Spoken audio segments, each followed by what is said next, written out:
Hello students, Radhe Radhe. कैसे हैं आप सब बेटा? उम्मीद करता हूं बढ़िया से होंगे और आपकी प्रिपरेशन बहुत अच्छी चल रही होगी। आइए, आज का जो हमारा सेशन है वो ट्रिग्नोमेट्रिक इक्वेशन का लेक्चर नंबर 4 है। तो आज के सेशन में हम कुछ बढ़िया सवाल भी करेंगे और कुछ नया चीज भी सीखेंगे। तो वीडियो के साथ बने रहिए बेटा, क्योंकि सेशन काफी इंजॉयमेंट होने वाला है, काफी इंजॉयमेंट आने वाला है। तो पहला क्वेश्चन पे हम आते हैं। सबसे पहला क्वेश्चन तुम्हारे पास ये है बेटा, इसको सॉल्व करनी है। जैसा कि मैं बार बार बोलता हूं कि जब भी आप वीडियो देखने बैठे हैं तो कॉपी और पेन लेकर के बैठो, वीडियो को पॉज करो और 2 मिनट अपने से अटेम्प्ट लो। अपने से अटेम्प्ट ही आपको एग्जाम में लेना है। फाइनली आपका अपना ही खोपड़ा आपको सक्सेस दिलाने वाला। मैं बस आपके खोपड़े में एक्सपीरियंस डाल सकता हूं कि क्वेश्चन के ऊपर अटैक कैसे करते हैं, थॉट प्रोसेस में आपका डेवलप करा सकता हूं।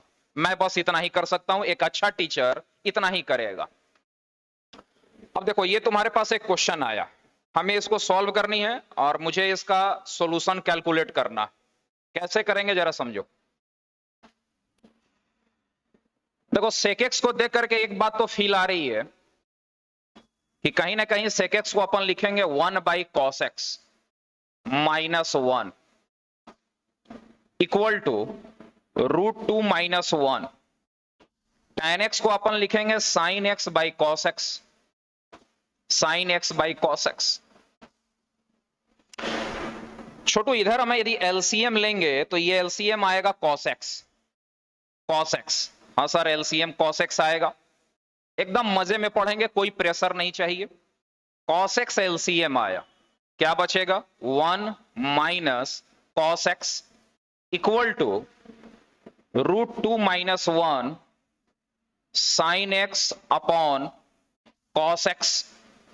बेटा, इधर भी cos x है और इधर भी cos x है, तो हम दोनों साइड से cos x को कैंसिल करेंगे। अरे सर रुकिए सर, जरा ठहरिए ठहरिए। हाँ बोलो। सर आपने तो बताया था कि कैंसिलेशन से बचना चाहिए, कैंसिलेशन नहीं करना है हमें। बहुत अच्छी बात है, यदि तुम्हारे दिमाग में यह थॉट जा रहा है कि हमें कैंसिलेशन नहीं करनी है, देन गुड, टोटली गुड। लेकिन बेटा, यदि आपने बढ़िया से सुना होगा वहां, तो मैंने बोला था कि कैंसिलेशन कर सकते हैं उन दो सेम चीजों का जो कि नॉन जीरो होगा। तो cos x का कैंसिलेशन हम यहां कर सकते हैं, इसलिए क्योंकि cos x जीरो नहीं होगा। cos x जीरो नहीं होगा। सर गलत पढ़ा रहे हो आप, हम तो जानते हैं कि cos की वैल्यू जीरो होती है। cos का वैल्यू -1 से +1 के बीच में होता है, तो cos तो सर जीरो होता है। आप बोल रहे हो cos जीरो नहीं होगा। हाँ बेटा, cos यहां पे जीरो नहीं होगा। रीजन इज दैट cos यदि जीरो होगा, cos यदि जीरो होगा तो वो π/2 पर होगा, और π/2 पर बेटा tan अनडिफाइंड हो जाएगा। tan की जो क्वांटिटी है वो अनडिफाइंड हो जाएगी।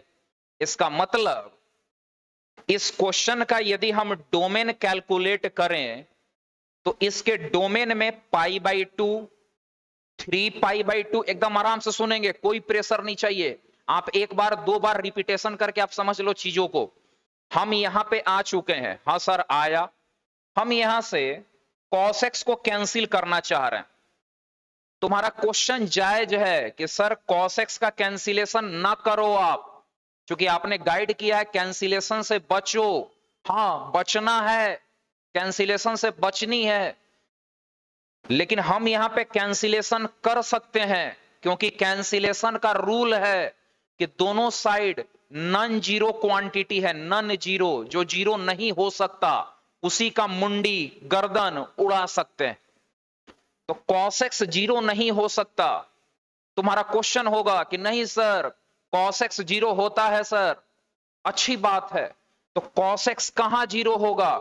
π/2 पर होगा, और π/2 बेटा इस क्वेश्चन का डोमेन नहीं होगा, क्योंकि π/2 पर क्वेश्चन अनडिफाइंड होगा। क्वेश्चन π/2 पर अनडिफाइंड होगा। π/2 क्वेश्चन का डोमेन नहीं होता, और जैसा कि हमारा जानकारी है, जो भी बच्चा गणित सीखता है उसको ये बात पता है कि किसी भी क्वेश्चन का सॉल्यूशन, क्वेश्चन का सॉल्यूशन, सॉल्यूशन मतलब वो चीज, वो जानवर जो क्वेश्चन को सेटिस्फाई करे। सॉल्यूशन वो जानवर है जो क्वेश्चन को सेटिस्फाई करता है, क्वेश्चन को डिफाइंड करता है। तो पाई बाई 2 क्वेश्चन को अनडिफाइंड कर देगा, तो पाई बाई 2 कभी भी सॉल्यूशन नहीं होगा। इसका मतलब पाई बाई 2 जब सॉल्यूशन नहीं होगा तो पाई बाई 2 काउंट नहीं होगा, तो पाई बाई 2 पर कॉस 0 होता है, पाई बाई 2 पे कॉस 0 होता है, और पाई बाई 2 लेना नहीं है तो कॉस 0 नहीं होगा। तो अपन बिंदास कॉलर उठा के कॉस एक्स का मुंडी उड़ा सकते हैं, हमें जेल में कोई नहीं डालेगा। क्लियर है? क्लियर है कहानी? कहानी क्लियर है बेटा?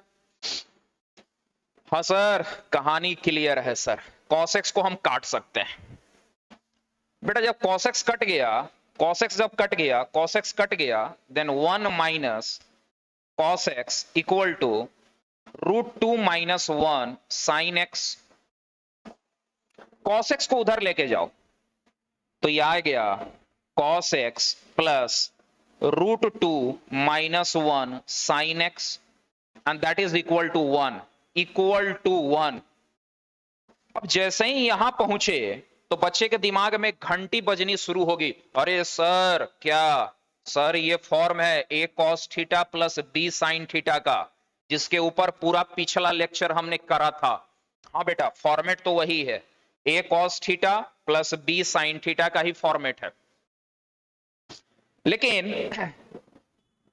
ये जो फॉर्मेट दिखाई दे रहा है a cos theta plus b sin theta का, अपने पास जब भी ऐसा फॉर्मेट आता है तो हमें एक चीज पता है कि मुझे √a² प्लस b² से डिवाइड करना।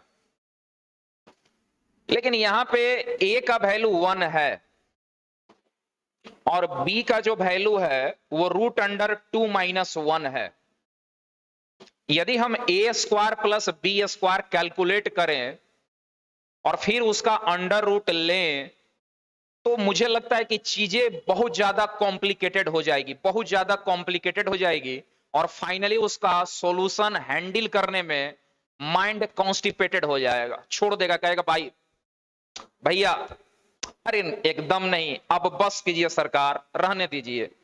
तो करने के लिए तो किया जा सकता है, you can operate because it's our theory. ये हमारी थ्योरी है कि जब भी ऐसी प्रोफाइल आती है अपन यही काम करते हैं, कर सकते हैं। यदि उतनी मानसिक पेशेंस है, उतना कैलकुलेटिव अप्रोच बहुत अच्छा है, यदि तुम आर्यभट्ट के चेला हो, रामानुजम के शिष्य रहे हो, then you can operate √a² plus b²। तो सर यदि आप ऑपरेट नहीं करोगे, मुझे पता है कि आप रामानुजम के चेला नहीं हो, आप ऑपरेट नहीं करना चाहते हो, तो सर आप क्या करोगे सर, वो बताओ सर। देखो मैथमेटिक्स एक चीज तो है गारंटी कि डाटा पे चलता है, मैथमेटिक्स डाटा पे चलता है, इसमें कतई जरा भी शक नहीं है। तो कहीं ना कहीं √2 माइनस 1 को देख करके मेरे दिमाग में फीलिंग आनी शुरू हो गई है। सर कैसी फीलिंग आ रही है? बेटा आपने पढ़ा होगा कि tan 22.5 डिग्री, 22.5 डिग्री का वैल्यू √2 माइनस 1 होता है। हाँ सर ये तो पढ़ा है।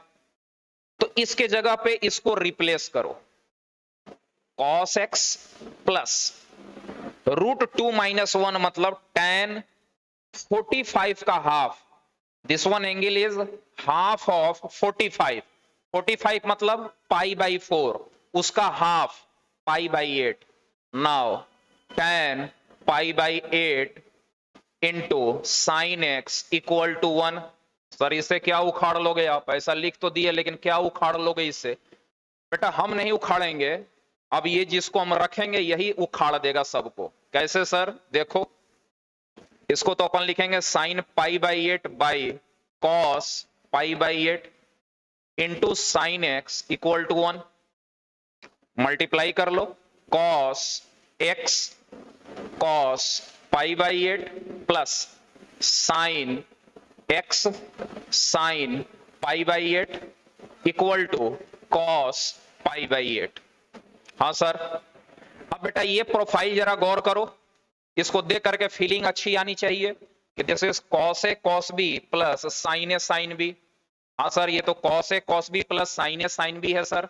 इसका मतलब ये कॉस ए माइनस बी है and this is equal to cos pi by 8। अरे सर सर, अरे क्या मजे आ गए सर, कैसे सर? कॉस थीटा बराबर कॉस अल्फा और कॉस थीटा बराबर cos alpha. Sir theta equal to 2n pi plus minus alpha. Now the value of x is equal to, minus और माइनस कैंसिल होगा तो एक वैल्यू मिलेगा 2n pi comma और plus pi by 8 plus pi by 8 pi by 4, तो 2n pi plus pi by 4 और n belongs करेगा integer से। और बेटा that's our solution, that's our solution. Clear है? तो देखो कितना बढ़िया से हमने √2 - 1 का इस्तेमाल किया। हो सकता है कि यहाँ पे कुछ वैसा डाटा रखे जो tan 15 डिग्री की वैल्यू हो, तो क्वेश्चन का फ्रेमिंग किया जा सकता है। ये क्वेश्चन दिमाग में रहेगा, आप इसके प्रैक्टिस से गुजरोगे तो मिलता जुलता कुछ आएगा तो आपकी खोपड़ी फास्ट काम करेगी, because you have already experience on such type of problem. Got it? Next problem. पहले क्वेश्चन को तसल्ली से पढ़िए, उसके बाद 2-3 मिनट अटेम्प्ट लीजिए।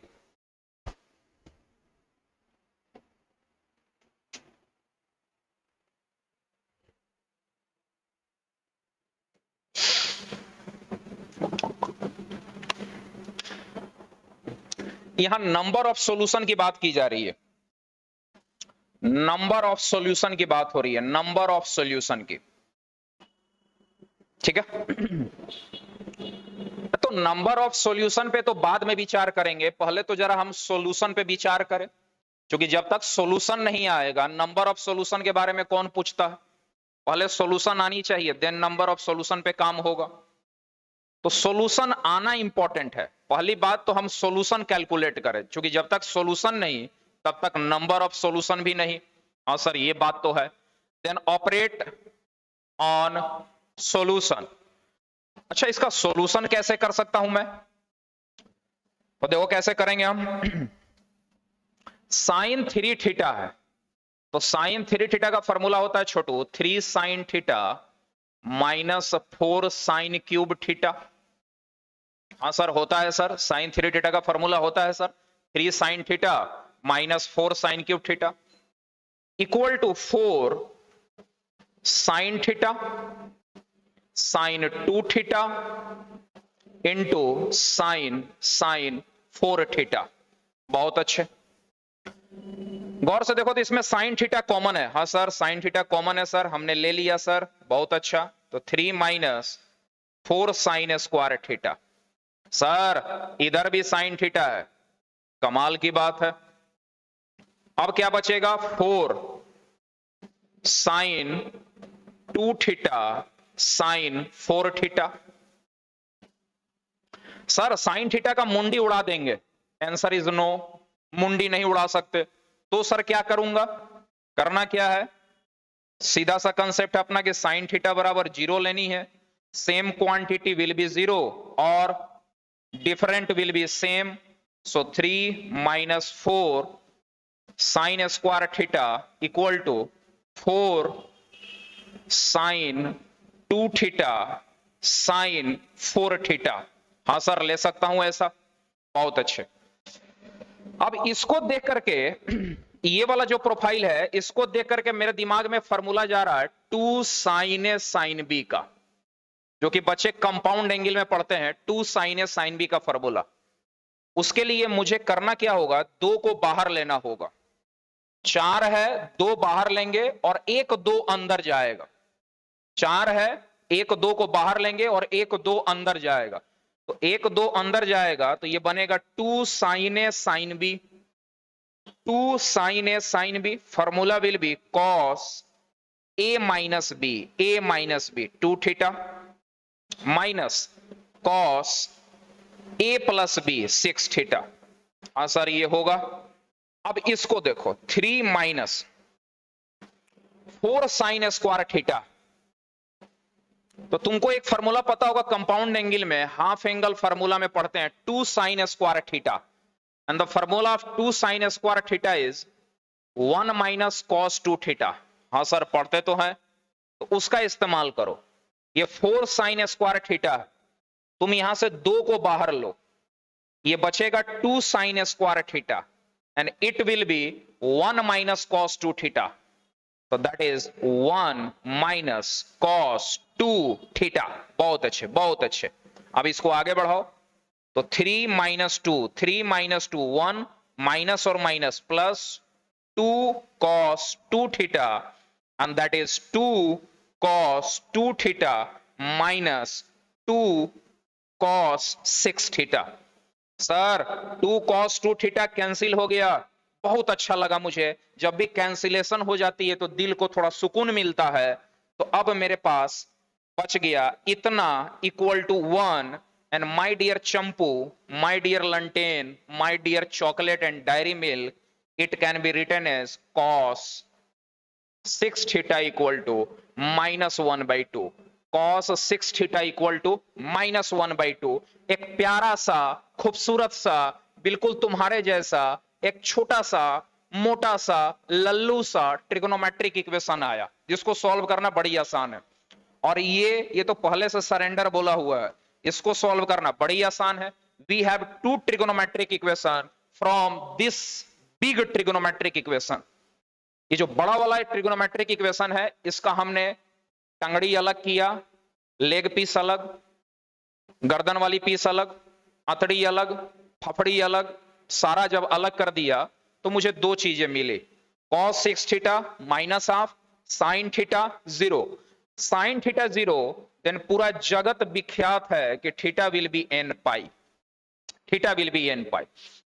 अच्छा, थीटा का कितना वैल्यू आएगा? इनफाइनाइट। सर थीटा की कितनी वैल्यू आएगी? इनफाइनाइट वैल्यू आएगी।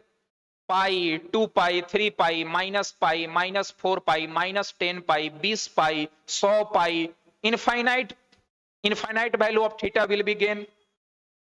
बट मुझे जो चाहिए, जो भी सॉल्यूशन चाहिए, वो 0 से 2 पाई के बीच में चाहिए।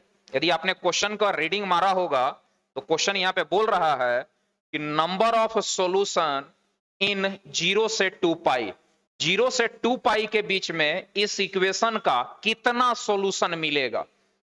तो 0 से 2 पाई के बीच में थीटा की वैल्यू यहां से 0 और पाई, 0 और पाई, 0 और पाई, ओपन इंटरवल लगा लेते हैं।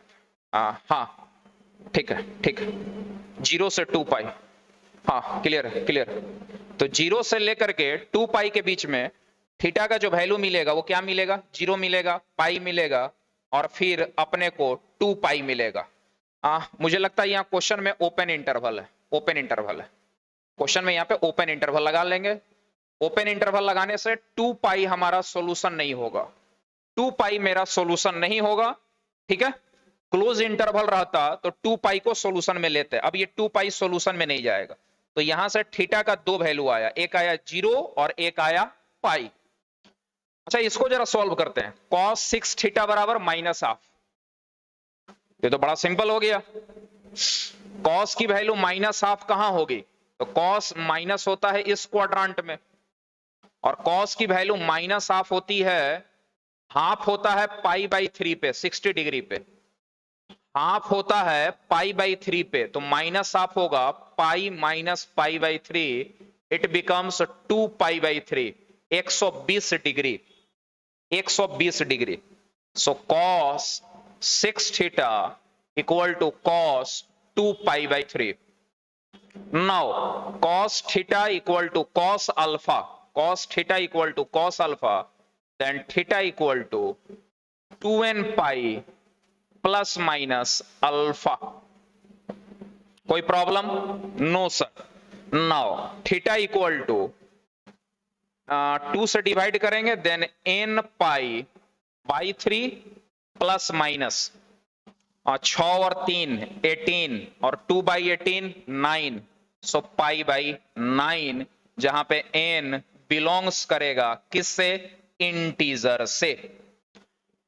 अब छोटू, ये जो थीटा आया, ये जो थीटा अपने को आया, समझना बढ़िया से, यहां जो थीटा आया वो तो जनरल वैल्यू मिला। This is our general value of theta. Theta का जनरल वैल्यू, जनरल वैल्यू मतलब सारे वैल्यू। तो थीटा का ये जनरल वैल्यू मिला, लेकिन अपने को जो थीटा चाहिए, जो सॉल्यूशन चाहिए, वो 0 से 2 पाई के बीच में चाहिए। तो कैसे मिलेगा वैल्यू? तो n रखना पड़ेगा, n की वैल्यू आपको रखनी पड़ेगी। जैसे n बराबर 0 रखो, तो n बराबर 0 रखोगे, चूंकि n इंटीजर हमको रखना है, हमें n की वैल्यू इंटीजर रखनी है। हाँ सर रखनी है। तो हमें थीटा मिलेगा, मिलेगा सर। और जो थीटा चाहिए वो 0 से 2 पाई के बीच में चाहिए। बिल्कुल सर। तो n बराबर 0 रखूंगा सर, रखो। तो थीटा की वैल्यू क्या आएगी? पाई बाई 9 और minus pi by 9। Minus pi by 9 को रखना नहीं है, क्योंकि वो 0 से 2 पाई के बीच में आएगा नहीं, तो पाई बाई 9 मिलेगा। उसी तरह से n बराबर 1 लो, तो n बराबर 1 लेंगे तो पाई बाई 3। तो पाई बाई 3 का मतलब हो गया पाई बाई 3 प्लस पाई बाई 9। तो पाई बाई 3 मतलब 3 पाई बाई 9। तो 3 pi plus pi 4 pi by 9, 4 pi by 9। तो 4 पाई बाई 9 जो है वो 0 से 2 पाई के बीच में आता है, आता है, आता है, बिल्कुल आता। कैलकुलेट कर लो। 4 पाई का मतलब हो गया अप्रोक्स 3.14 इंटू 4, तो 12 point something by 9 means 1 point something pi, 1 point something pi. This is less than 2 pi, less than 2 pi. It will be the value of theta in 0 से 2 पाई। तो इसको काउंट करेंगे। अब हम n का वैल्यू 1 लिए हैं, तो pi by 3 plus pi by 9 equal to this one, और pi by 3 minus pi by 9, तो दिस इज 3 पाई बाई 9। तो 3 pi minus pi, that is 2 pi by 9, 2 pi by 9। और 2 पाई बाई 9 का value भी इसी के बीच में आएगा, इसी के बीच में आएगा। ऐसा ही करते करते करते करते n को रखते जाओ, रखते जाओ, और थीटा निकालते जाओ, और थीटा का वो वैल्यू तुमको रखना है जो 0 से 2 पाई के बीच में मिले। ठीक है। अब देख लेना है कि टोटल कितना आपको मिलता है। तो इधर से जितना मिले वो, और इधर से दो वैल्यू मिला है वो, दोनों को जोड़ लेंगे तो टोटल नंबर ऑफ सॉल्यूशन हमें मिल जाएगा, जितना आना होगा। ठीक है। अब ये प्रोसेस देख करके तुम्हें इतना नहीं लगता कि थोड़ा कॉम्प्लिकेशन हो रहा है? इक्वेशन में कॉम्प्लिकेशन नहीं है। Equation is very simple, equation is totally simple. It's a प्यारा इक्वेशन, cos थीटा बराबर माइनस हाफ। ये तो छोटा छोटा प्रैक्टिस हम लोग बहुत पहले किए हैं। That is cos 6 theta equal to cos 2 pi by 3। Theta आसानी से आ गया, लेकिन अब हमें n को रख करके थीटा निकालते चलना है और काउंट करना है कि कितने थीटा मिले जो 0 से 2 पाई के बीच में आएंगे, कितना थीटा मिला जो 0 से 2 पाई के बीच में आया, ये काउंट करनी है। तो ये काउंट करने के लिए मुझे लगता है कि ये प्रोसेस उतना दमदार नहीं। तो सर क्या करूंगा सर? कुछ अच्छा वाला बताइए ताकि हम जल्दी से कितना सॉल्यूशन 0 से 2 पाई के बीच में होगा सर मैं कैलकुलेट कर लूं। तो देखो एक गणित है मेरे पास, एक गणित है अपने पास। क्या सर? समझना बढ़िया से, गणित को समझिए बढ़िया से।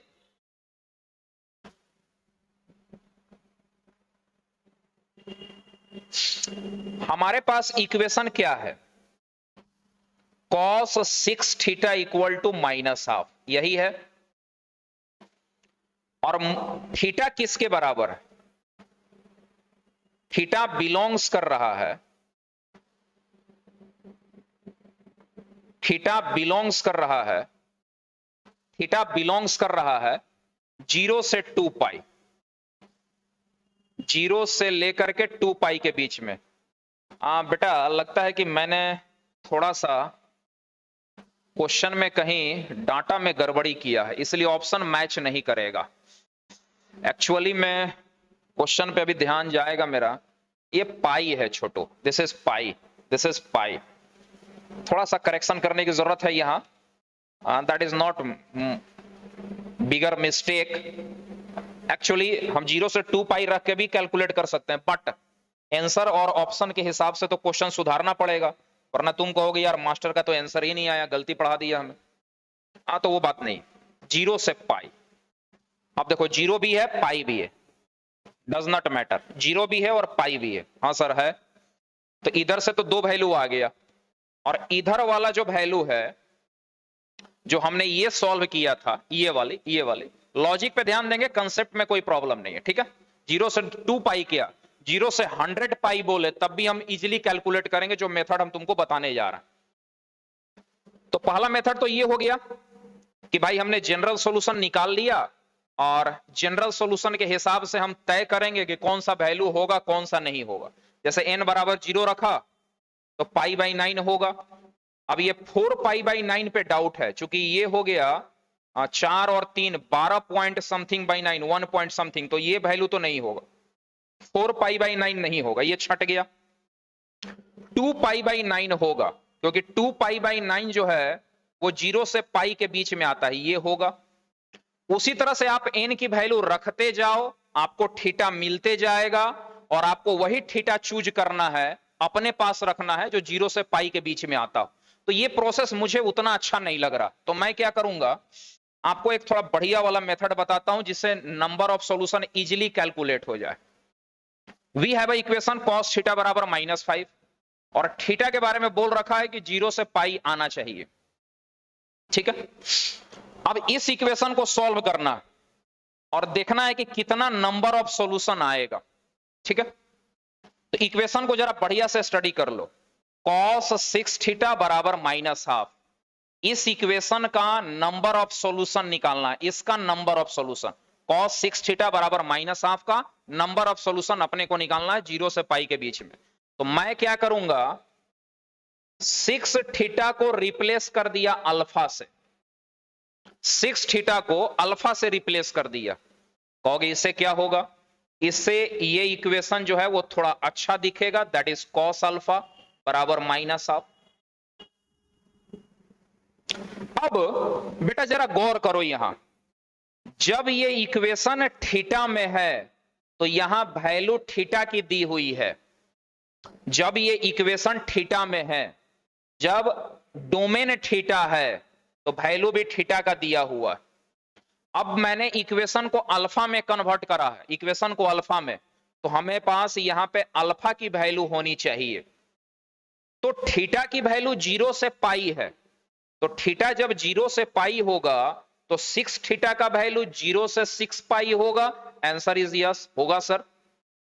तो 6 थीटा जब 0 से 6 पाई होगा तो अल्फा का वैल्यू 0 से 6 पाई होगा। हाँ सर होगा। तो तुम जरा ये 2 मिनट ठहर करके चिंतन करो, विचार करो कि क्या इस इक्वेशन में और इस इक्वेशन में कोई अंतर है, कोई डिफरेंस है, कोई डिफरेंस है? नो सर, कोई डिफरेंस नहीं है। इस इक्वेशन का नंबर ऑफ सॉल्यूशन इस इंटरवल में निकालें, या इस इक्वेशन का नंबर ऑफ सॉल्यूशन इस इंटरवल में निकालें, दोनों का number of solution will be same, same आएगा। हाँ सर आएगा। अब देखो cos अल्फा बराबर -12 है, सबको पता है कि यदि हम 0 से 2 पाई का चक्कर लगाएं, 0 से लेकर के 2 पाई का चक्कर, मतलब एक चक्कर यदि लगाएं, तो इसमें cos 2 जगह निगेटिव होगा, यहां और यहां। हाँ सर होगा, मतलब cos की वैल्यू 2 जगह निगेटिव आएगी, एक सेकंड क्वाड्रेंट में, एक थर्ड क्वाड्रेंट में। तो बेटा एक चक्कर में मुझे 2 सॉल्यूशन मिल रहे हैं। cos यहां भी -12 होगा, cos यहां भी -12 होगा, और cos यहां भी -12 होगा। तो 0 से 2 पाई के बीच में, 0 से 2 पाई के बीच में अल्फा का 2 वैल्यू हुआ। अब दूसरा चक्कर जब लगाएंगे तो 4 पाई हो गया, तो फिर 2 वैल्यू मिलेगा। तीसरा चक्कर लगाएंगे तो 6 पाई कंप्लीट, तो फिर 2 वैल्यू मिलेगा। तो एक चक्कर में 2 वैल्यू, तो 3 चक्कर में 6 वैल्यू। इसका मतलब यहां से अल्फा का टोटल वैल्यू 6 आएगा। अल्फा जो है वो टोटल कै गो वैल्यू देगा सर? 6 वैल्यू देगा। मतलब इस इक्वेशन का नंबर ऑफ सॉल्यूशन इस इंटरवल में 6 हुआ। तो बेटा जी इस इक्वेशन का भी नंबर ऑफ सॉल्यूशन इस इंटरवल में 6 होगा। तो cos 6 थीटा बराबर -½ के लिए थीटा का 6 वैल्यू आएगा। किस इंटरवल में? 0 से पाई के बीच में। That is called your smart method. इस मेथड से यदि बच्चा सोचता है तो ये क्विकली सोचा, स्मार्टली सोचा, अच्छा सोचा, ठीक है, जल्दी कैलकुलेट कर लिया। अच्छा, अब सबको पता है कि पहले से थीटा का 2 वैल्यू आया है, 0 और पाई। इधर 6 वैल्यू आया और पहले से 2 वैल्यू और है। इसका मतलब हमारे पास थीटा का टोटल वैल्यू कितना है? 8। तो नंबर ऑफ सॉल्यूशन कितना हो गया छोटू? 8 हो गया सर। नंबर ऑफ सॉल्यूशन की बात की जाए तो नंबर ऑफ सॉल्यूशन कितना हो गया? 8 हो गया। तो number of solution will be 8। That is your answer. कहोगे सर इसके पहले में आपने 0 से 2 पाई लिया था तो बेटा जब 0 से 2 पाई लेंगे तो हमें चक्कर लगाना पड़ेगा 6 दूना 12 पाई। 12 पाई मतलब मुझे 6 बार चक्कर लगाने पड़ेंगे, 6 बार। तो एक बार में 2, तो 6 बार में 12 और पहले से 2, 14 सॉल्यूशन हो जाते हैं। यदि यहां 2 पाई को रखा जाता तो 14 सॉल्यूशन, 14 नहीं एक्चुअली 15 हो जाता, क्योंकि एक वैल्यू यहां पे 2 पाई भी आता। तो इधर से 3 और इधर से 12, टोटल 15 हो जाते। Does not matter. क्लियर है छोटू? चलिए नेक्स्ट क्वेश्चन पे आते हैं। इस इक्वेशन का जनरल सॉल्यूशन कैलकुलेट करना। वर्ड पे गौर करिएगा। You have to find general solution, not only solution but general solution. इस टाइप का एक क्वेश्चन मैंने आपको दिखाया है और जनरल सॉल्यूशन का मीनिंग क्या होता है, क्वेश्चन के जरिए मैंने आपका कंसेप्ट क्लियर किया होगा। पीछे वाले लेक्चर में एक ऑब्जेक्टिव सवाल रखा था ऑप्शन से, आगरा, बॉम्बे, दिल्ली, कोलकाता का ऑप्शन बना करके मैंने आपको रखा था और जनरल सॉल्यूशन का कंसेप्ट क्लियर किया था। वही कंसेप्ट एक बार फिर इस सवाल में लगने वाला है। क्लियर है? जहां पे मैक्सिमम बच्चे गलती करेंगे। कैसे, जरा देखो। जनरल सॉल्यूशन पे बाद में विचार होगी, पहले तुम सॉल्यूशन पे विचार करो। इस इक्वेशन का सॉल्यूशन कैसे कैलकुलेट करोगे वो जरा सोचने वाली बात है कि हाउ टू कैलकुलेट सॉल्यूशन, कैसे करोगे। क्वेश्चन को ऑब्जर्व करो, क्वेश्चन को थोड़ा बढ़िया से देखा जाए तो मुझे एक चीज फील आ रहा है कि x और 4x हो गया 5x और 2 और 3 हो गया 5। तो ये जो x है ये अपना पार्टनर 4x खोज लिया और 2x का जो पार्टनर है वो 3x है। x का पार्टनर 4x है, 2x का पार्टनर 3x है। सर पार्टनर तो खोज लिए, लेकिन पार्टनर खोजने के बाद तो कुछ करें या बस खोज करके बैठे रहें? पार्टनर खोजे, बैठने के लिए थोड़ा कुछ करेंगे यार, ऐसा थोड़ा ही कुछ नहीं करेंगे। घूमेंगे फिरेंगे ऐश करेंगे और क्या। अब लेकिन कहां घूमना है वो तो समझ में आना चाहिए ना। घूमना है यहां पहुंच गए, वहां मामला खत्म हो जाए। तो x है 4x है, हाउ? देखो इस cos स्क्वायर x को 1 माइनस साइन स्क्वायर x लिखो। इस cos स्क्वायर 2x को 1 माइनस साइन स्क्वायर 2x लिखो, प्लस इन दोनों को वैसा ही छोड़ दो। अरे क्यों सर, नाइंसाफी क्यों कर रहे हैं आप? अरे छोड़ दो दोनों को। देखो तो जरा सर आपके दिमाग में क्या चल रहा है, हम समझ नहीं पा रहे हैं सर। अरे अभी समझ जाओगे। कंपाउंड एंगल पढ़े हो? हाँ सर पढ़े हैं। तो एक फार्मूला पढ़ा होगा cos square a minus sine square b का। अरे सर ये तो बड़ा इंपॉर्टेंट फार्मूला था, टीचर बोला था कि याद करके रखना, हमने तो याद ही नहीं किया सर। नहीं याद किया तो आज धोखा हो गया, याद करके रखते तो फायदा होता। cos square a minus sine square b का फार्मूला होता है cos a प्लस b और cos a माइनस b। देखो ये 1 और 1 2, ये 2 साफ। नाउ पार्टनर को देख लो, cos square 4x minus sine square x एक साथ रखो।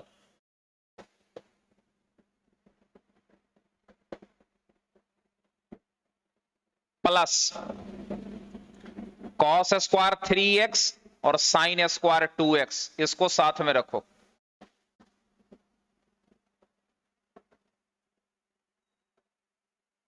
Equal to 0। Now cos square a minus sine square b, ये profile cos square A minus sine square B, formula will be cos a plus B 5x, cos a minus B 3x plus cos square A minus sine square B, cos a plus B 5x, cos a minus B x equal to 0। अब यहां cos 5x common है, common ले लिया, बच गया cos 3x plus cos x, तो cos c plus cos d 2 cos c plus d by 2 और cos c minus d by 2 equal to 0। बेटा तीन चीज का प्रोडक्ट 0 है, इसका मतलब या तो ये 0 या तो ये 0 या तो ये 0, ये कहां नहीं आएगी? हाँ सर आएगी। तो सर ये तो बड़ा सिंपल सवाल हो गया। नहीं बेटा, मैक्सिमम लोग गलती करेगा। cos 5x बराबर 0 करो, दूसरा cos 2x बराबर 0 करो, और तीसरे बारी में cos x बराबर 0 करो।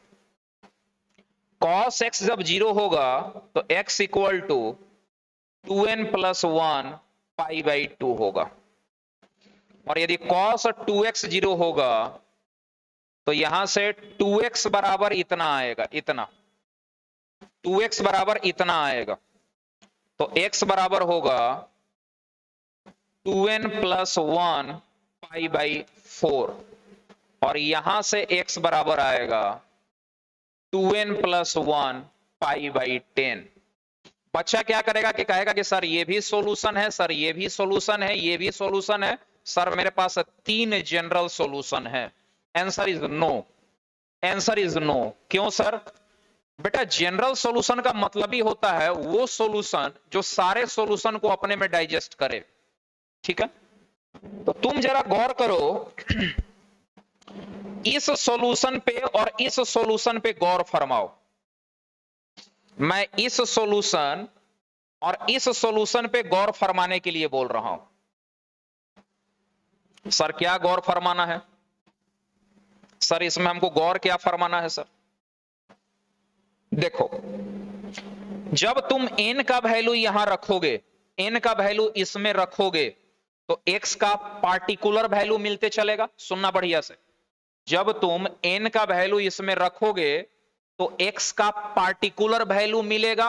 हां सर मिलेगा। n का वैल्यू 0 लो, क्या पाई बाई 2 मिलेगा? हां सर पाई बाई 2 मिलेगा।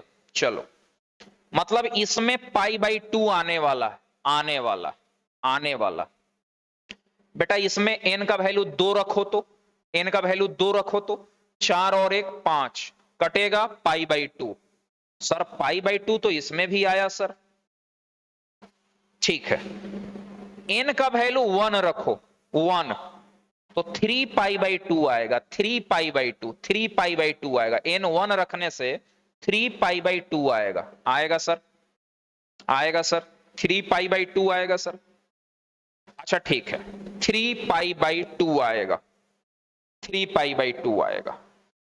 इसमें n का वैल्यू जरा 7 रखो तो, 7 तो सर 14 और 1 15, 15 पाई बाई 2 10, 5 से काटो तो 3 पाई बाई 2, तो ये भी 3 पाई बाई 2 दे रहा है।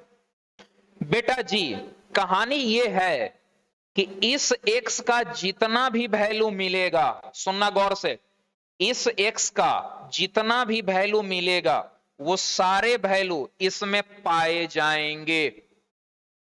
इस x का जितना भी वैल्यू हमको मिलेगा वो सारे वैल्यू इसमें पाए जाएंगे,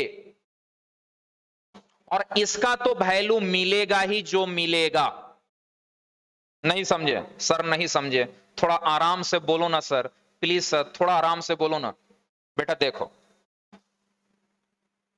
इसका जो भी x होगा वो इसमें मिल जाएगा, और इसका वाला जो x होगा वो तो आएगा ही, इसका अपना जो x होगा वो आएगा ही, और इसका जो कुछ x होगा वो ये सारा x होगा, क्योंकि इसका सारा x इसमें दिखेगा। तो बेटा जनरल सॉल्यूशन की बात की जाए तो जब हम इसको और इसको कंबाइंड करेंगे तो मुझे दोनों को अलग अलग लेने की जरूरत नहीं है, बल्कि इन दोनों के जगह पे ये लिखा जाएगा, ये सॉल्यूशन में आएगा। हाँ सर समझ में आया सर, समझ में आया सर, समझ में आया सर। तो समझ में जब आ गया, समझ में जब आ गया तो यहां से x का जो वैल्यू होगा वो 2n प्लस 1 पाई बाई 10 होगा। बिल्कुल सर। अब देखो इन दोनों को मिला दिया तो ये मिल गया। अब एक बचा हुआ है ये वाला। अब इसका और इसका थोड़ा पेयरिंग करके देखो तो इसका सारा सॉल्यूशन इसमें नहीं आएगा और बेटा इसका सारा सॉल्यूशन इसमें नहीं आएगा। सुनना बढ़िया से, इसका सारा सॉल्यूशन इसमें नहीं आएगा और इसका सारा सॉल्यूशन इसमें नहीं आएगा। इसका मतलब हमें इस सॉल्यूशन को भी लेना है और इस सॉल्यूशन को भी लेना है। हाँ सर लेना है, लेकिन दोनों का यूनियन संभव नहीं है। क्यों सर? दोनों का यूनियन क्यों संभव नहीं है सर? मतलब दोनों के जगह पे किसी एक जगह को लिखना संभव नहीं है? नहीं सर, इसलिए कि इसका कुछ सॉल्यूशन इसमें नहीं आएगा और इसका कुछ सॉल्यूशन इसमें नहीं आएगा। तो मुझे सॉल्यूशन के नाम पे ये भी रखना होगा और ये भी रखना होगा, तो यूनियन लगाएंगे, ये राम और ये लखन, तो that is 2n plus 1 pi by 4 and n belongs integer. ठीक है, तो जहां भी जनरल सॉल्यूशन की बात हो रही हो तो थोड़ा सा तर्क वितर्क करके चेक कर लेना है। जैसे हमने चेक कर लिया कि ये वाली सॉल्यूशन और ये वाली सॉल्यूशन दोनों को जब कंबाइंड करेंगे तो यही मिलेगा, लेकिन इसको और इसको कंबाइंड नहीं कर सकते। इसका सॉल्यूशन डिफरेंट सब, इसका सॉल्यूशन डिफरेंट, और मुझे दोनों सॉल्यूशन चाहिए, तो दोनों का यूनियन कर लिया, दिस वन। Got it? चलिए, उम्मीद है जनरल सॉल्यूशन वर्ड आपकी क्लियर होगी। नेक्स्ट क्वेश्चन पे आते हैं। क्वेश्चन पूछा है कि नंबर ऑफ सॉल्यूशन बताने हैं इस इक्वेशन के 0 से 2 पाई के बीच में कितने नंबर ऑफ सॉल्यूशन आएंगे। तो मैंने क्या कहा आपसे कि नंबर ऑफ सॉल्यूशन पे बाद में विचार होती है, पहले अपन सॉल्यूशन निकालते हैं। चलिए, तो हमारे पास इक्वेशन है tan 5 pi cos alpha equal to cot 5 pi sin alpha. अब देखो इस इक्वेशन को सॉल्व कैसे करेंगे? जब इधर भी tan हो तो इधर भी tan होना चाहिए, ताकि हमारा फॉर्मेट सुटेबल फिट बैठे कि tan थीटा बराबर tan अल्फा। हाँ सर ये बात तो है। तो यहां फॉर्मेट फिट नहीं बैठ रहा है, मुझे इस cot को tan में बदलने की जरूरत है। तो हम इस cot को tan में बदलेंगे। कैसे बदलेंगे? तो cot थीटा को अपन लिखेंगे, cot थीटा को अपन लिखेंगे, cot थीटा को अपन लिखेंगे, क्या लिखेंगे? tan 90 minus theta. हाँ सर ऐसे लिख सकता हूं। तो tan 90 minus theta equal to cot theta. अब ये प्रोफाइल हो गया tan theta equal to tan alpha का। This is the profile of tan theta equal to tan alpha. Then theta equal to n pi plus alpha.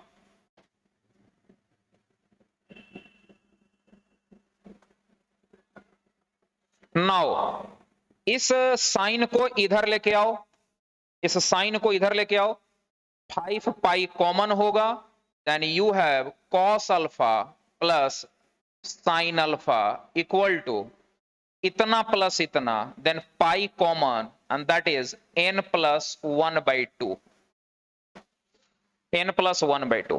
पाई से pi का cancellation होगा, then you have cos alpha plus sin alpha equal to 2n plus 1/10। 5 से divide कर दिया, बेटा यहां पे जब पहुंचे तो थोड़ा गौर फरमाओ, यहां पे जब पहुंचे हो तो थोड़ा गौर फरमाओ। ये प्रोफाइल है a cos theta plus b sin theta equal to c का। हाँ सर ये प्रोफाइल है। तो बेटा जी a cos theta plus b sin theta equal to c का जब प्रोफाइल है तो आपको एक चीज अच्छे से पता होगा कि ये जो प्रोफाइल है इसका सॉल्यूशन एग्जिस्ट करता भी है और एग्जिस्ट नहीं भी करता। हाँ सर ये तो पता है। तो आपको फर्दर आगे इस इक्वेशन को सॉल्व करने से पहले कहीं ना कहीं चेक करने की जरूरत है कि क्या ये इक्वेशन सॉल्व हो पाएगा या नहीं हो पाएगा। यदि होगा तो कब होगा। तो बेटा सॉल्यूशन तभी पॉसिबल होगा जब 2n plus 1/10 less than equal to √2 and greater equal to -√2 -√2। हाँ सर ये तो बात है सर। अब जरा गौर से देखो, ये प्रोफाइल समझ में आया। c का value √a² plus b square √a² plus b square, इसके बीच में वैरी करना चाहिए। अब इसको जरा सॉल्व करके तुम n का वैल्यू निकालो कि n की वैल्यू क्या क्या पॉसिबल है। और इतना कंफर्म है कि n बिलोंग्स कर रहा है इंटीजर से, क्योंकि जब हमने tan थीटा बराबर tan अल्फा लिया है तो थीटा बराबर n पाई प्लस अल्फा लिया है, तो n तो इंटीजर ही है ना। हाँ सर n तो इंटीजर है। तो इस इक्वेशन को सॉल्व करो और यदि n का वैल्यू इंटीजर मिलेगा, सुनना बढ़िया से, हम यहां पे आए। हाँ सर यहां पे आ गए। हमें पता है कि ये इक्वेशन का सॉल्यूशन हो भी सकता है और नहीं भी हो सकता है। सॉल्यूशन तब होगा बेटा जब c का वैल्यू इसके बीच में होगा। अब c का वैल्यू इसके बीच में होगा कि नहीं होगा ये तो तब पता चलेगा जब ये सॉल्व होगा और सॉल्व होकर के n आए। यदि n इंटीजर आया, n की वैल्यू इंटीजर आई, इसका मतलब ये चीज एग्जिस्ट किया n के इंटीजर वैल्यू के लिए। इसको सॉल्व किया, n का वैल्यू इंटीजर आया, मतलब n के इंटीजर वैल्यू के लिए ये चीज होल्ड करता है, ये चीज होल्ड करता। तो जब ये चीज होल्ड करेगा, ये चीज होल्ड करेगा तो ये इक्वेशन सॉल्व होगा।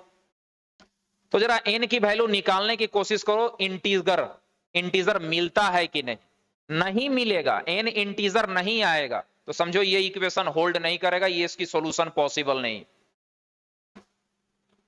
अच्छा समझ गया सर। तो √2 का मतलब होता है 1.414।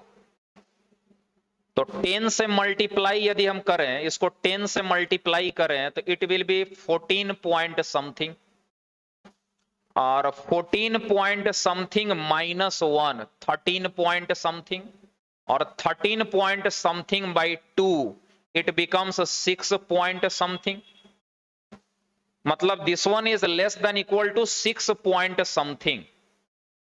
और यहां पे जरा जाओ तो ये हो जाएगा -14 पॉइंट समथिंग, क्योंकि माइनस लगेगा तो -14 पॉइंट समथिंग, और -1 -15 point something by 2 -7 point something.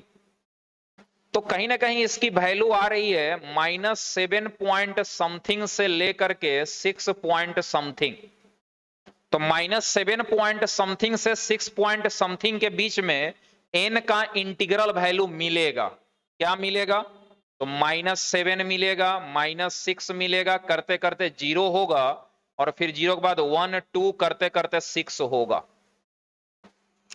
तो देखो ये 6 वैल्यू और ये 7 वैल्यू कितने हो गए टोटल? 8 वैल्यू। इधर 6 और यहां से यहां तक 8 वैल्यू, मतलब n का टोटल वैल्यू, n का टोटल वैल्यू इंटीजर में, n का टोटल वैल्यू इंटीजर में 14 आया। इससे क्या पता चल रहा? इससे यह पता चल रहा है कि जब हम n का वैल्यू 0 लेंगे, n बराबर 0 इस इक्वेशन में रखेंगे तो ये इक्वेशन सॉल्यूशन देगा, क्योंकि n बराबर 0 रखने से ये चीज इसके बीच में आती है, n बराबर 0 होने से ये चीज इसके बीच में आती है। तो जब ये चीज इसके बीच में आती है तो इस इक्वेशन का सॉल्यूशन होगा n बराबर 0 पे। हाँ सर होगा। तो जरा देखो, अब इस इक्वेशन को सॉल्व करो, n बराबर 0 लो, n बराबर 0, और इसका सॉल्यूशन निकालो। तो that is cos alpha plus sine alpha equal to 1/10। हाँ सर, और इस चीज को अपन लिखेंगे √2 cos alpha minus π/4 equal to 1/10। हाँ sir, then cos alpha minus π/4 equal to 1/10 √2। Yes बेटा, इसको सॉल्व करके अल्फा निकालने की जरूरत नहीं है, क्योंकि क्वेश्चन में नंबर ऑफ सॉल्यूशन पूछे गए हैं। हमसे पूछा है कि नंबर ऑफ सॉल्यूशन कितना होगा, नंबर ऑफ सॉल्यूशन हमसे पूछे गए, नंबर ऑफ सॉल्यूशन। तो मैं सॉल्यूशन पे विचार कब करूंगा, मैं सॉल्यूशन पे विचार कम करूंगा, लेकिन नंबर ऑफ सॉल्यूशन पे विचार ज्यादा करूंगा। ठीक है, तो नंबर ऑफ सॉल्यूशन के लिए मुझे कहीं ना कहीं ग्राफिकल मेथड की जरूरत है, मतलब चक्कर लगाने की जरूरत है। तो देखो, ये कॉस का वैल्यू पॉजिटिव है। हाँ सर है, कॉस पॉजिटिव है सर है। बेटा कॉस पॉजिटिव दो जगह होता है, फर्स्ट क्वाड्रांट और फोर्थ क्वाड्रांट, और हमें जो सॉल्यूशन चाहिए वो 0 से 2π के बीच में चाहिए, मतलब एक चक्कर लगाने में चाहिए। तो एक चक्कर लगाऊंगा, एक चक्कर यदि लगाऊंगा तो कॉस दो जगह पॉजिटिव दिखेगा, यहां और यहां। तो इस इक्वेशन को सॉल्व करने से, इस इक्वेशन को सॉल्व करने से अल्फा की एक वैल्यू पहले क्वाड्रांट में मिलेगी और अल्फा की दूसरी वैल्यू चौथे क्वाड्रांट में मिलेगी। ये तो गारंटी है, ये चीजें तो बिल्कुल क्लियर है कि जब हम इसको सॉल्व करेंगे तो अल्फा मिलेगा, और हमें जो अल्फा चाहिए वो 0 से 2π में चाहिए, तो दो ही जगह मिलेगा, एक यहां और एक यहां, क्योंकि कॉस पॉजिटिव है इसीलिए यहां और यहां। तो एक चीज आप जरा नोटिस करो कि n बराबर 0 रखने से ये इक्वेशन सॉल्यूशन देगा। हाँ देगा, और कै गो देगा सर, 2 गो देगा। उसी तरह से n बराबर 1 रखो, 1 रखने से 3/10, यहां होगा 3/10, तो यहां होगा 3/10 √2। तो फिर ये इक्वेशन सॉल्व करेंगे तो अल्फा की दो वैल्यू आएगी, एक पहले क्वाड्रांट में आएगी और एक चौथे में आएगी। जब हम n बराबर 1 लेके सॉल्व करेंगे तो फिर हमें अल्फा का दो वैल्यू मिलेगा, एक पहले में और एक चौथे में। तो इतना अब क्लियर कट कहानी हो चुका है कि n का एक वैल्यू रखने से, n का एक वैल्यू लेने से इस इक्वेशन का दो सॉल्यूशन आता है इस इंटरवल में। तो n का 14 वैल्यू रखने से टोटल सॉल्यूशन, अंक गणित तो पढ़े होंगे ना, एक समोसा का दाम 5 रुपया, तो 2 समोसे का दाम कितना होगा? जल्दी से कमेंट करके बताइए कि समोसा कौन वाला अच्छा लगता है, जिसमें पनीर डाला हुआ हो या पनीर नहीं डाला गया हो, कमेंट करके बताइए।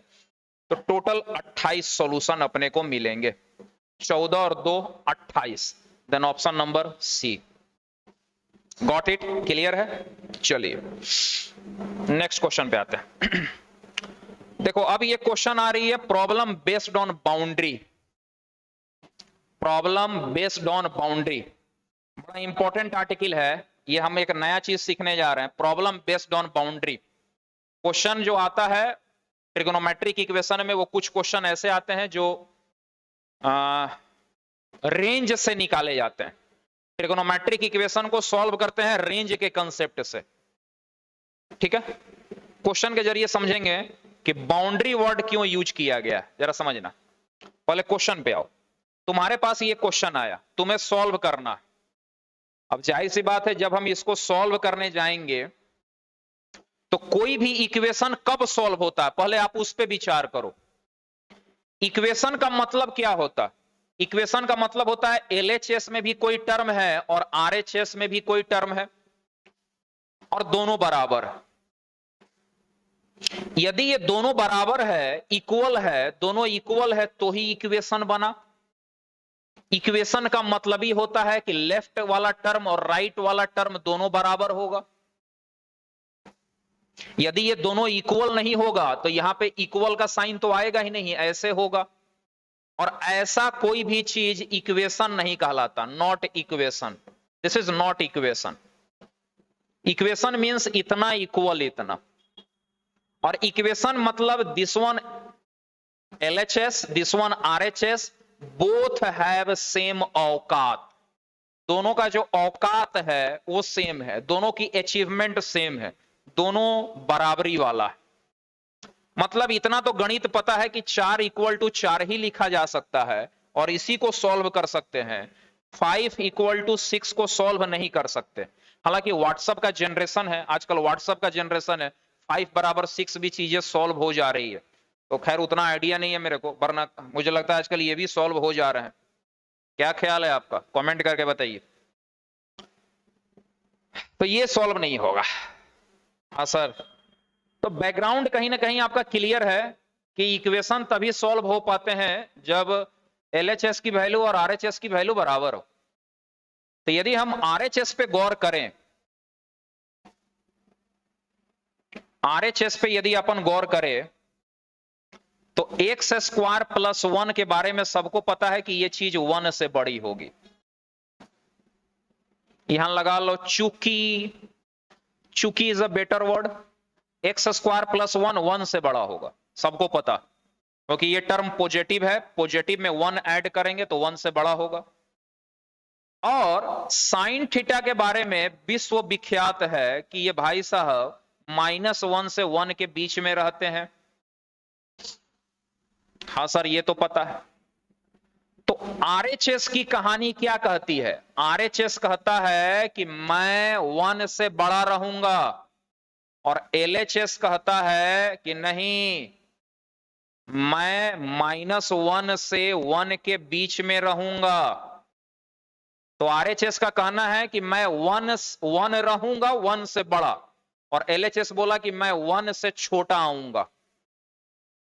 तो बेटा ये दोनों तभी संभव है, पॉसिबल, इतना तो आपका दिमाग अब चल रहा होगा, possible if and only if X square plus 1 1 हो and sine theta equal to 1 हो। यदि ये 1 के बराबर होगा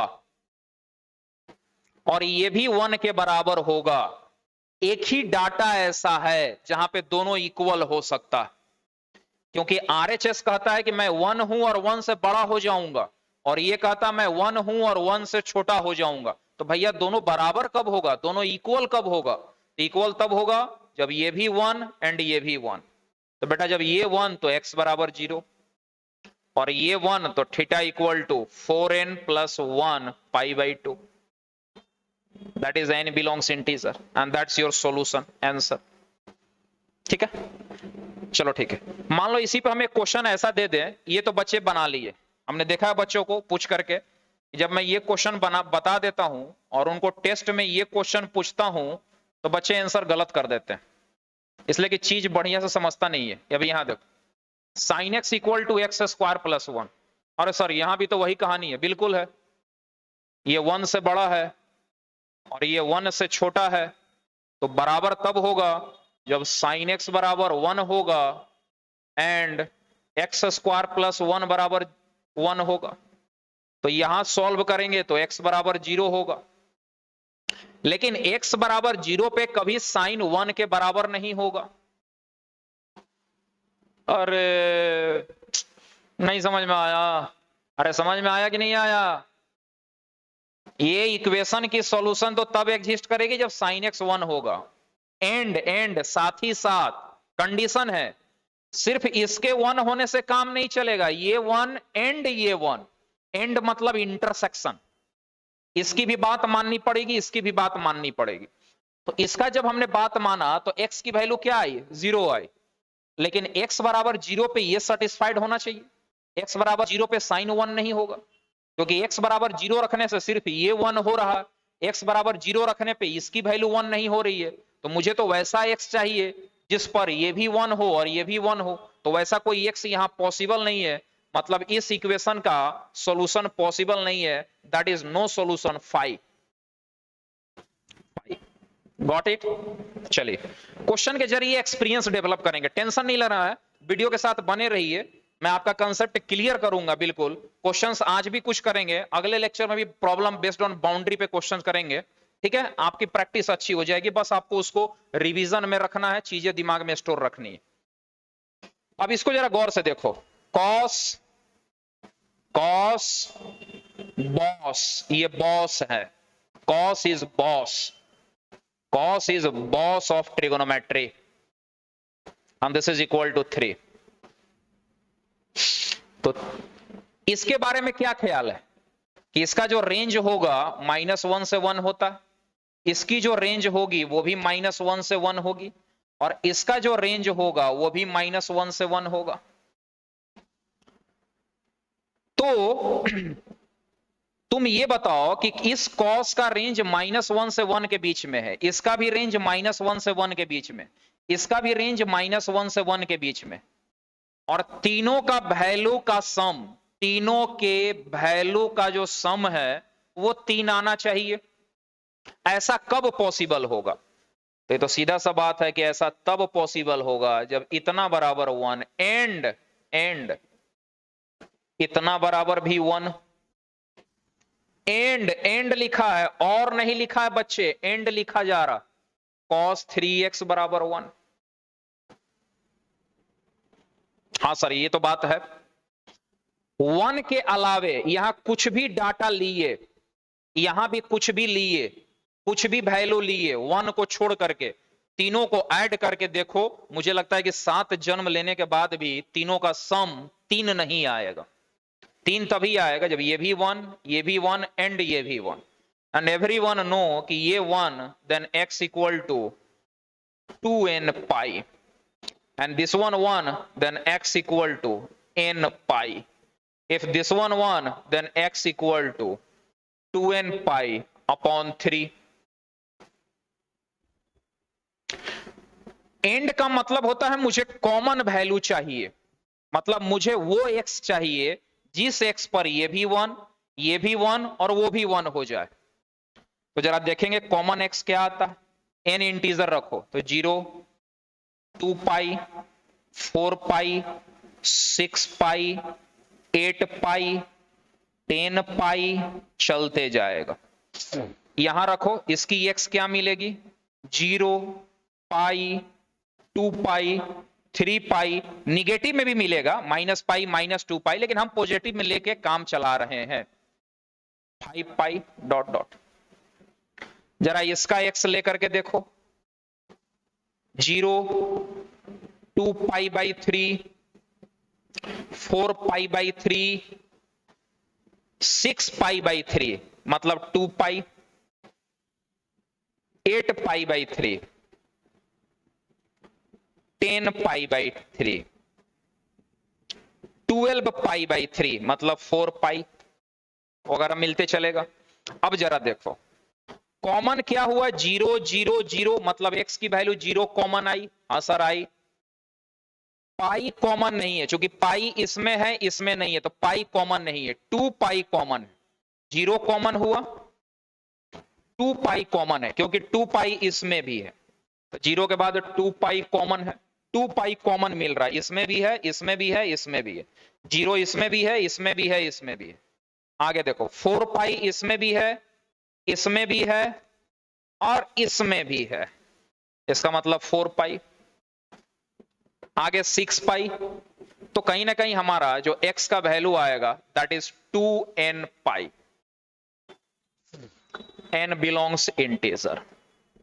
ठीक है, एक तरीके से इसका और इसका और इसका तीनों का एक जगह यूनियन, यूनियन नहीं बोल सकता हूं, मतलब नहीं आप बोलना गलत होगा, that is intersection value, intersection value, that is our solution of this question।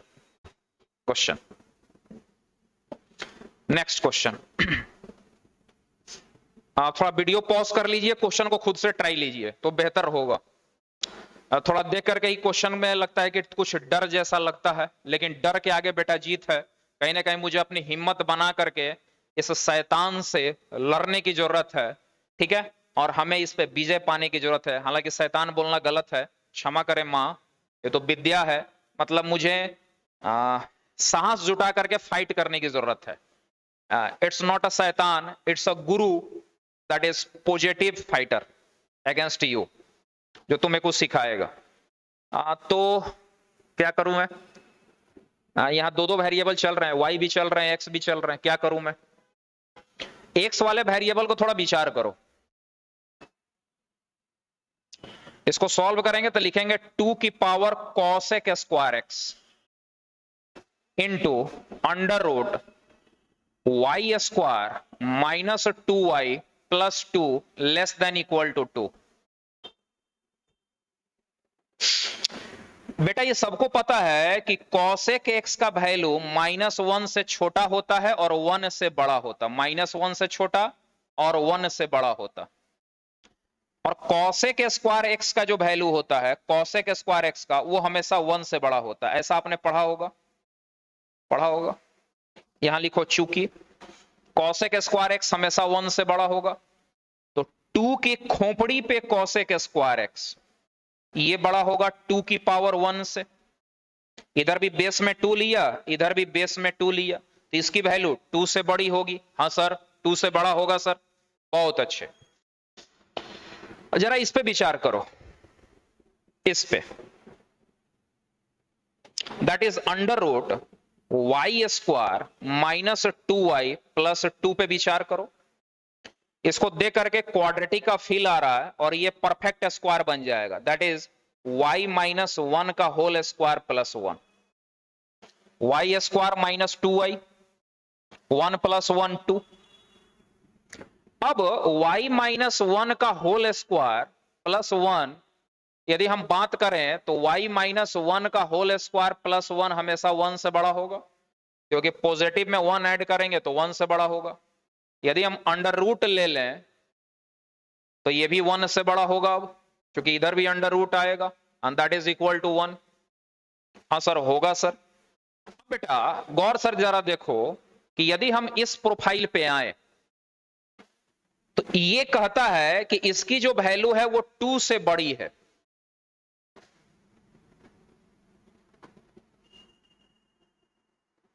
Into ये वाला पार्ट कहता है कि इसका वैल्यू 1 से बड़ा है। और इन दोनों का जो प्रोडक्ट वैल्यू है वो 2 से छोटा होना चाहिए। थोड़ा गौर करेंगे, आराम से सोचेंगे, तसल्ली से समय लेके सोचेंगे, कोई प्रेशर नहीं है, दिमाग को शांति में रख के सोचेंगे। हम क्या बोल रहे हैं कि ये जो प्रोफाइल है ये वाली, इसकी वैल्यू 2 से बड़ा है, 2 से बड़ा, और ये जो प्रोफाइल है ये 1 से बड़ा है। तो दोनों का जब प्रोडक्ट लिया जाएगा तो कंप्लीटली 2 से बड़ा होगा। ये 2 से बड़ा, ये 1 से बड़ा, तो कंप्लीटली 2 से बड़ा। लेकिन क्वेश्चन कहता है नहीं, इन दोनों का प्रोडक्ट 2 से छोटा होना चाहिए। तो एलएचएस का कहना है कि ये चीज तो 2 से बड़ा हो गया भाई साहब, और आरएचएस कहता है कि नहीं, 2 से छोटा होना है। तो पॉसिबल कब है? तो पॉसिबल तब है जब आरएचएस एलएचएस भी 2 और आरएचएस भी 2 हो, क्योंकि 2 बराबर 2 ही पॉसिबल। ये 2 से बड़ा, ये 2 से छोटा, तो 2 पे ही दोनों इक्वल संभव है। हाँ सर। अब ये 2 कब होगा? तो 2 तब होगा जब ये 2 होगा और ये 1 होगा, क्योंकि इसका जो वैल्यू है वो 1 से बड़ा है और ये 2 से बड़ा है। तो 2 इंटू 1 इक्वल टू 2, तो ये 2 होगा, ये 1 होगा। अब ये जब 2 होगा तो कॉसेक स्क्वायर 1 होगा। Yes sir. तो cosec square x is 1। Yes sir. Then sine square x is also 1। Yes sir. Then sine x equal to plus minus 1। Yes sir. Then x is equal to 2n plus 1 pi by 2, 2n plus 1 pi by 2। Okay sir. अच्छा, इसकी value 1 होनी चाहिए, मतलब ये 1 होना चाहिए। तो ये 1 तब होगा जब ये चीज 0 होगा, तभी ये 1 होगा। और ये 0 कब होगा? जब y बराबर 1 होगा। तो एंड y बराबर 1। तो तो हमसे पूछा है कि ऑर्डर्ड पेयर एक्स वाई बताओ, तो x की वैल्यू हो जाएगी 2n plus 1 pi by 2 comma y की वैल्यू 1, y की वैल्यू 1, जहां पे n बिलोंग्स करेगा इंटीजर से। n का वैल्यू इंटीजर रखते जाओ, x y मिलते जाएगा, y तो फिक्स है, x ही बदलेगा। ठीक है, तो देखो कितना बढ़िया सवाल है, रेंज से रिलेट हुआ, ये क्वेश्चन रिलेट हुआ बेटा रेंज से और चला गया ट्रिगोनोमेट्रिक इक्वेशन पे। ठीक है, अगले सीरीज में और क्वेश्चंस हम लोग देखेंगे, तब तक के लिए आप जी जान से लगिए, आपका एग्जामिनेशन भी नजदीक आने वाला है। उम्मीद करता हूं डाइवर्टनेस बहुत कम रखेंगे और लक्ष्य के ऊपर ज्यादा फोकस करेंगे, that is much important. Thank you so much.